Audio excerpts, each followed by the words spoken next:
হ্যাঁ, টিচার কি বুঝো? টিচার কি বুঝো?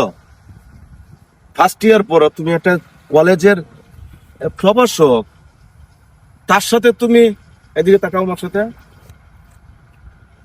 এই এই পুরা মহল্লার মধ্যে এই কমিশনের একটা ডাকনাম আছে, এখানে কোনো ফাউল কাজ হবে এই কলেজের একটা ম্যাডামের, ছি ছি ছি ছি ছি ছি ছি।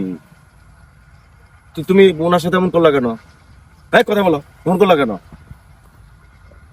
মাপ চাও, মাপ চাও। কি হলো? আপনি ওরে চটকানা দিলেন না কেন, বা পুলিশকে ফোন দিলেন না কেন, বা কমিশনে ফোন আমাকে জানাইতেন? ওই দিন যে আপনার রাস্তায় দেখলাম, আমি তো ওরেই দেখছিলাম যে ও আপনাকে ডিস্টার্ব করে। আমি নিজে সাইডে আপনার জিজ্ঞেস করলাম কি হয়েছে, ওই দিন বললেন না কেন? ওই দিন ওকে একটা সুযোগ দিয়েছি ভালো হয়ে যাওয়ার জন্য, কিন্তু আজকে ও চরম পর্যায়ে চলে গেছে। উফ, ভাগ্য ভালো আপনি চলে আসছেন। যাও, মাপ চাও, মাপ চাও। ম্যাডাম ভুলে গেছে ম্যাডাম, আর এরকম হবে না ম্যাডাম, আমাকে মাফ করে দেন এবারের মতো। ওঠ।